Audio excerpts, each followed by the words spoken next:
My name's Christine Cremen, and I'll be talking today to Canadian writer Andrew Davidson, whose debut novel, The Gargoyle, was one of last year's biggest commercial and critical successes internationally. For those of you who haven't as yet had the pleasure of reading The Gargoyle, Andrew's going to whet your appetite by reading us a couple of pages of his book. Take it away, Andrew. Sure, we'll just start right from the very beginning. A very good place to start. Yeah. You know what, I love it because then I don't really have to do too much introduction. I don't have to say what happened beforehand. Beforehand, I wrote the book, and this is how it started. And just before we start, I'd just like to say thank you all very much for coming out. I always try to remember to take a moment just to thank the readers because, you know what? I don't really have a job without people to read the books, and I really appreciate it. And thank you so much for coming out. In Chapter 1. Accidents ambush the unsuspecting, often violently, just like love. It was Good Friday, and the stars were just starting to dissolve into the dawn. As I drove, I stroked the scar on my chest, by habit. My eyes were heavy and my vision unfocused. Not surprising, given that I'd spent the night hunched over a mirror, snorting away the bars of white powder that kept my face trapped in the glass. I believed I was keening my reflexes. I was wrong. To one side of the curving road was a sharp drop down the mountain slope, and on the other was a dark wood. I tried to keep my eyes fixed ahead, but I had the overwhelming feeling that something was waiting to ambush me from behind the trees. Perhaps a troop of mercenaries. And that's how drug paranoia works, of course. My heart hammered as I gripped the steering wheel more tightly, sweat collecting at the base of my neck. Between my legs, I had wedged a bottle of bourbon, which I tried to pull out for another mouthful. I lost my grip on the bottle and it tumbled into my lap, spilling everywhere, before falling to the floorboard. I bent down to grab it before the remaining alcohol leaked out, and when my eyes were lifted, I was greeted by the vision, the ridiculous vision, that set everything into motion. I saw a volley of burning arrows swarming out of the woods, directly at my car. Instinct took over, and I jerked the steering wheel away from the forest that held my invisible attackers. This was not a good idea, because it threw my car up against the fence post wires that separated me from the drop. There was the howl of metal on metal, the passenger door scraping against taut cables, and a dozen thuds as I bounced off the wood posts, each bang like electricity through a defibrillator. I overcompensated and spun out into the oncoming lane, just missing a pickup truck. I pulled back too hard on the wheel, which sent me once again towards the guardrail. The cables snapped and flew everywhere at once, like the thrashing tentacles of a harpooned octopus. One cracked the windshield, and I remember thinking how glad I was that it hadn't hit me as the car fell through the arms of the convulsing brute. There was a brief moment of weightlessness, a balancing point between air and earth, dirt and heaven. How strange, I thought. How like the moment between sleeping and falling, when everything is beautifully surreal. How like floating towards completion. But, as often happens in that time between existing in the world and fading into dreams, this moment over the edge ended with a ruthless jerk back to awareness. Now, a car crash seems to take forever, and there's always a moment in which you believe that you can correct the error. Yes, you think. It's true that I'm plummeting down the side of a mountain in a car that weighs about 3,000 pounds. It's true that it's 100 feet to the bottom of the gully. But I'm sure that if I twist the steering wheel very hard to one side, everything will be okay. Now, once you've spun that steering wheel around and found it doesn't make any difference, you have this one clear, pure thought. Oh, shit. And for a glorious moment, you achieve the empty bliss that Eastern philosophers spend their lives pursuing. But following this transcendence, your mind becomes a supercomputer capable of calculating the gyrations of your car, multiplying that by the speed of the fall over the angle of descent, factoring in Newton's laws of motion, and in a split second, coming to the panicked conclusion that this is going to hurt like hell. Your car gathers speed down the embankment, bouncing. Your hypothesis is quickly proven correct. It is, indeed, quite painful. Your brain catalogues the different sensations. There is the flipping end over end, the swirling disorientation, and the shrieks of the car as it practices its unholy yoga. There's the crush of metal pressing against your ribs. There's the smell of the devil's mischievousness, a pitchfork in your ass and sulfur in your mouth. The bastard's there, all right, don't doubt it. I remember the hot silver flash as the floorboard severed all my toes from my left foot. I remember the steering column sailing over my shoulder. I remember the eruption of glass that seemed to be everywhere around me. When the car finally came to a stop, I hung upside down, seat-belted. I could hear the hiss of various gases escaping the engine and the tires still spinning outside, above, and there was the creak of metal settling as the car stopped rocking, a pathetic turtle on its back. Just as I was beginning my drift into unconsciousness, there was the explosion. Now, not a movie explosion, but a small, real-life explosion, like the ignition of an unhappy gas oven that holds a grudge against its owner. A flash of blue flame skittered across the roof of the car, which was at a slanted angle underneath my dangling body. Out of my nose crawled a drop of blood, which jumped expectantly into the happy young flame springing to life beneath me. I could feel my hair catch fire, and then I could smell it. My flesh began to singe as if I were a scrap of meat newly thrown onto the barbecue, and then I could hear the bubbling of my skin as the flames kissed it. I could not reach my head to extinguish my flaming hair. My arms would not respond to my commands.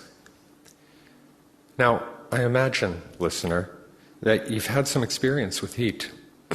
Perhaps you've tipped a boiling kettle at the wrong angle and the steam crept up your sleeve, or in a youthful dare you held a match between your fingers for as long as you could.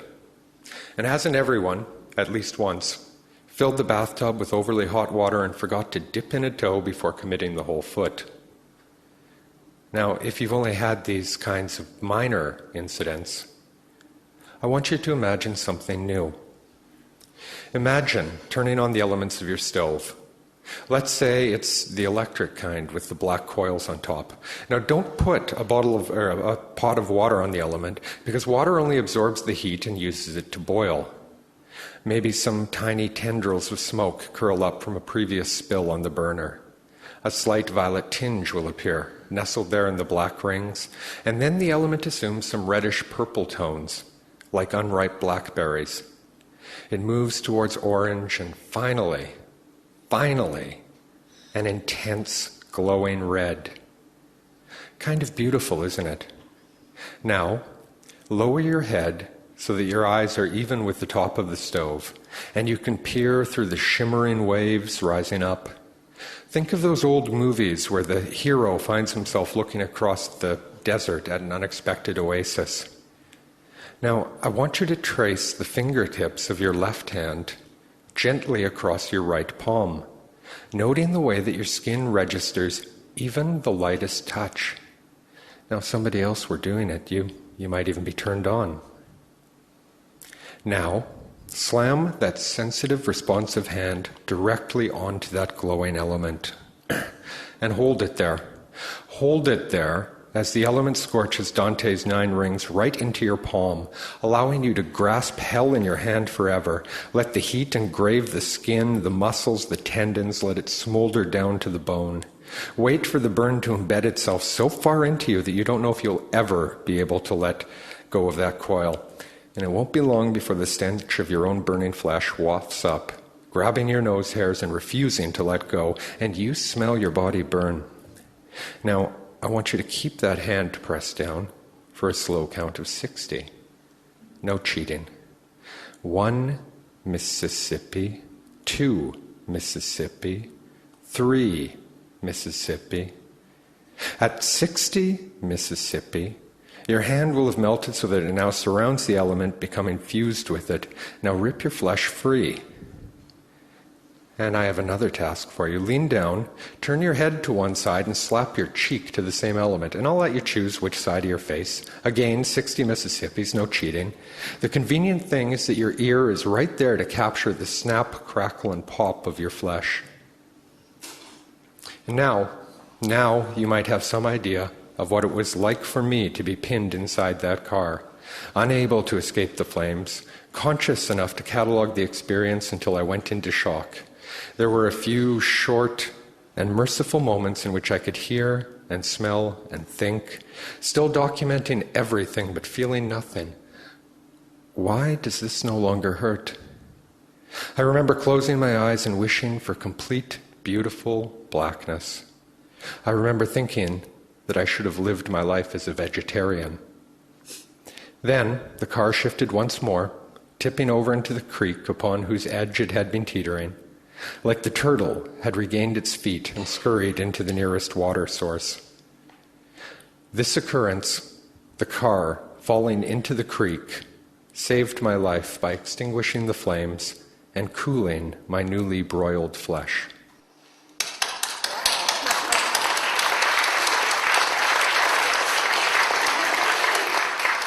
And we only drove 2 or 3 people out during the reading of that. That's good writing. This is really the feel-good novel of the year with that beginning. We'll get back to that in a minute. But yeah. First of all, you've been a writer since you were 16. But when and why did you decide to become a novelist? Oh, that's a great question. And I love the way that you actually frame that, and you say that I was a writer at the age of 16. Yeah, and writing every day. Writing every day at the age of 16. And I could almost say that I was a writer at, say, the age of 6 or 7, because from the time I could really put together sentences, I always wrote. Yeah. At 16, I was lucky to have met just the right high school English teacher who not only gave me the tools to write, but inspired in me the belief that I should be writing. And she was... I once actually sat down and made a list of the people who have had the most impact in my life. Yeah. And I think that at that time she was number 3 after my parents. So to miss with love, eh? Yeah. So at this age, 16, I just realized that I was a happier, better person when I was writing. And I've always written to entertain myself and educate myself and to understand this world that I live in and what it means to be fully human. This is why I write. And that all sounds very lofty when you consider the fact that when I started writing at 16, it was god-awful. Oh my God, it was so horrible. To be a boy in your late teens trying to write poetry that are based upon the lyrics of Doors songs, it's just not a good way to start. And through my 20s, I spent about 5 years really writing poetry, and then I started working on stage plays, and then I started working on screenplays, and it was about 5 years, and of course there's some overlap. There's short stories that I'm writing along the way, but these were my concentrations. And, after about 15 years of writing, I did realize that I was a writer. I wasn't an aspiring writer. I hate this phrase, aspiring writer, because writers either write or they don't write. Yeah. You can aspire to be published, you can aspire to be a professional writer, but at the time that I started this book, it was in my early 30s, I don't even think I was aspiring to that. I wrote because I loved to write, and after 15 years of writing almost every day, you're not sitting down to it thinking, okay, this is the one that's going to make me a professional writer. This is where it all comes together. And you began this book, I understand, because you had what you interestingly describe as a visitation from one of the 2 main characters. Would you like to elaborate on that? Yeah, actually, what happened to me in the case of this book, I was living in Japan at this time, and I was writing every day, and whenever I was writing anything, if I was writing, emails to a friend or personal letters, because I still write all my personal letters by hand, this character started almost whispering in my ear and saying, listen, I've got these stories to tell and you need to put them down. And I tried to ignore her, because I didn't want to give up control of my pen to anybody else. I was pretty proud about the fact that I was in control of my writing. But she was an incredibly strong presence, and this never really has happened to me before with any other character arriving more or less fully formed, and she did. She arrived with her full name, which was Marianne Engel, and she arrived with the look that she has in the book. She has this wild, impossible hair and these eyes that shift between blue and green. Sort of Angelina Jolie with a few more tattoos. Yeah, the funny thing is I don't really see her as Angelina Jolie. I know I was perfect casting who it she in my is. mind Yeah. while I was reading it. And she was always sort of standing in front of a church and saying these things that sounded absolutely ridiculous, but I knew they weren't insane. I knew that there was a reason for everything that she was saying, and that as a writer, if I took on the responsibility of trying to sort out this story and serving her in a certain degree, that my job was going to be to make sense of what she was saying that sounded insane, that I didn't, that I knew wasn't insane. Getting back to why it was a novel, when I started writing, I had no idea, actually, that it was going to be a novel. I think I'd been working on it maybe for probably at least 6 months before I really knew that it was going to be a novel. And even before her importunate intrusion into your life, you've been reading about burn victims. Why was this? Because I'm an intellectually curious person. I perhaps had seen a photograph in the newspaper of somebody who had been severely burned, or come across an article, and I just became interested in it. So I started ordering in a few books, and as I studied or learned, I wasn't studying, as I was reading about the burn treatment, it was absolutely fascinating and grotesque and weird, and it's a scientific and medical marvel. And one of the first things that this female character, Marianne Engel, said to me was, there's this man I've got to speak to, and he's in a hospital, and you need to get me to him. And so when I got to the hospital, because I had this interest in burn treatment, I thought, well, I would like to know more. I would like to know more about what's involved in recovering from such a burn. So I'm going to try making this person somebody who has been severely burned. And it also related to an idea that for a long time, as a writer, you have this little filing cabinet in the back of your head of ideas that you might pull out at some time. And I'd been thinking for a long time that, everybody has had these relationships where it ends and you walk around and you say, man, I was burned by that relationship. And for me, anyway, you have this feeling of having been burned. And I mean, it's totally a cliche, but it's because that's the way we express it. It's true. It feels that way. And I'd always wanted to start a relationship with that feeling of being burned, and with sort of like a hammer-fisted approach to the whole thing, I just brought it to the literal level of him actually being burned. Well, we'll talk about the burning relationship a little later on, but back to your research. You did an immense amount of it for this story. Was it all out of books, or did you actually visit burns units, medieval convents, or poor movie sets? Oh, it's a dirty job, but someone's got to do it. Right. I was living in Japan, as I mentioned, when I wrote this, and I'll approach both of those, actually. With the burn treatment in particular, I started with books, and what I tend to do when I'm really interested in something is I'll go to an online retailer of books, and I'll order in 15 to 20 books on the subject. So I began by ordering 15 or 20 books on burn treatment. And when I get them, I read every single page. And the reason for that is that you never know that if it's going to be book 11, page 278, that you come across this one little incredibly interesting fact that can turn your story in an entirely different direction. So I begin with the books. And with the burn treatment, I realized after I'd read all these books that I had a good starting place. And then I started reading personal accounts of burn survivors. And then I went into specialized medical journals that, doctors would use as opposed to lay people. And at that point, after I'd gone through all of this, I still realized, well, there's still questions that I just cannot find in the literature. And at that point, I feel that I can go out and talk to people. I find it would be very disrespectful of me to go to a doctor or to a burn survivor at the beginning of the process and say, hey, I want to write something, tell me what you know about burns. So at this point that I had as much information as I could actually find, I went online and I found a woman who had written about her experience of being burned. And she wrote with wit and elegance and grace. And by posting it on the internet, she obviously wanted people to know about this experience. And she seemed approachable through her writing. So I sent her an email. And she's actually a professor who lives in Utah in America. And I said, my name's Andrew Davidson. I'm a Canadian. I'm living in Japan. And I'm writing a story about somebody who's been severely burned. I have some very specific questions. Would you mind if I approached you? And she very graciously replied, yes, that would be fine.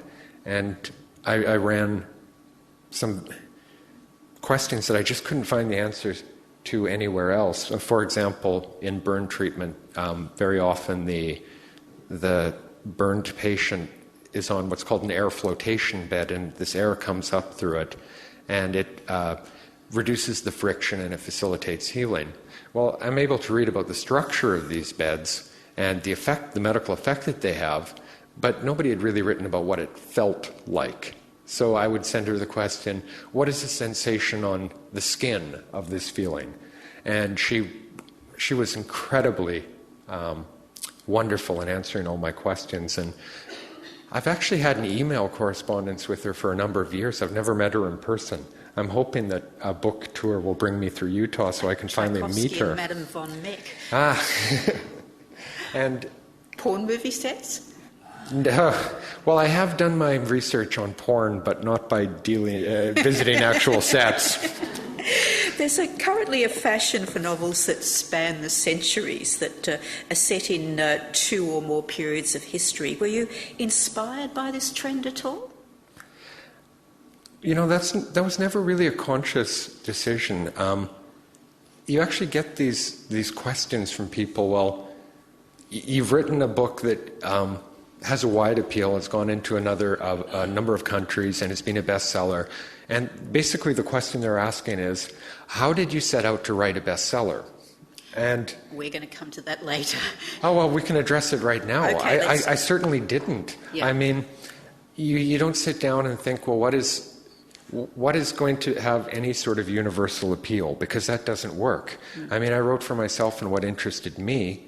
And I'm a pretty average person. I mean, at the same time that I might be reading about burn research, the odds are also very good I'm going to be watching Buffy the Vampire Slayer.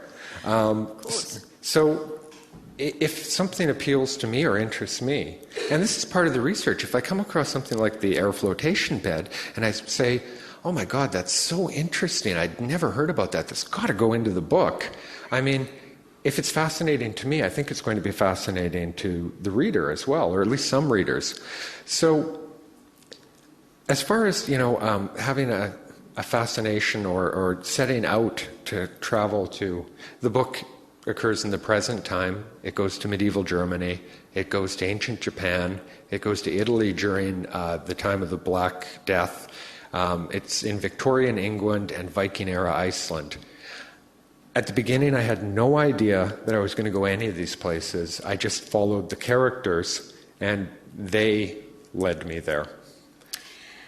The Gargoyle is a most unusual love story written by someone that's from a country that's noted for producing unusual love stories, both on the page and on the screen. The best example I can think of is Barbara Gowdy's story Kissed, where a female mortuary worker finds that dead white males do, after all, have their uses. Do you think that this is essentially a Canadian narrative?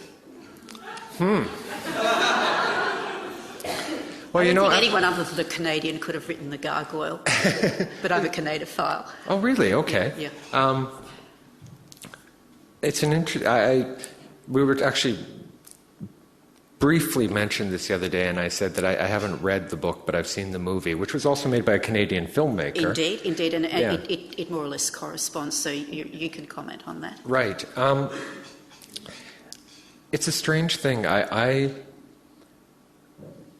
the one hand, I don't think at all that I'm writing from a Canadian standpoint, and this book actually has nothing that definitively occurs in Canada. No. There is, in the present-day setting, it's obviously set in North America, but it's never, there's never a moment where you go, okay, that's Los Angeles or Toronto or Vancouver or Boston. At the same time, I mean, I'm Canadian, so of course, how can I not write something from a Canadian standpoint? So if I understand the question correctly, you're asking, are Canadians weird lovers? I've been to Canada for a number of years, so perhaps someone might like to ask me that question. But go on. Again, it's just a matter of... I don't know how to write something that's going to have universal appeal. I don't know how to write something that's going to go for the Canadian market. Yeah. I don't know... you don't actually start with this idea of, what are the morals or the grand themes I'm going to deal with? What is tone? Maybe you can deal with a bit. But really, for me, it's a matter of I have these characters and I follow them around. And when they surprise me, but what they are doing feels real, I know that I'm writing correctly. Yes. So, to a certain extent, I spend all this time developing characters at the beginning. And every character, to meet a new character is like meeting a new friend. Yeah. There's a different path into every character. There's no formula. There's no mathematical equation that you can put together for making a character. But no matter how you get to it, at some point, I trust my characters and they trust me. And I allow them to do things. Well, allow them. I can't stop them from doing things that... You're not the puppet master. Not at all. In fact, I'm the puppet a lot of the time. I want this character to go to the left, and they go to the right, and I'm like the little writer with the string getting pulled along like this, just following them, and it's like, but you know what? I had an idea for the story ending up over there, and it's like, screw you, we're going this way. Gosh, I think I've lost my train of thought. The one thing that I do get occasionally in Canada is I've gotten criticized a few times. It was number one in Canada. Yeah. But on the other side of it is sometimes I get criticized from Canadian writers going, well, why didn't you set this in Winnipeg? You're a Winnipegger. Are you not proud of our Canadian culture? You know what? If the story was meant to be in Canada, and maybe my next one will be, then that's where it will be. But it's really tough to set up medieval Germany in downtown Winnipeg. Australian writers get that sort of thing all the time. Yeah.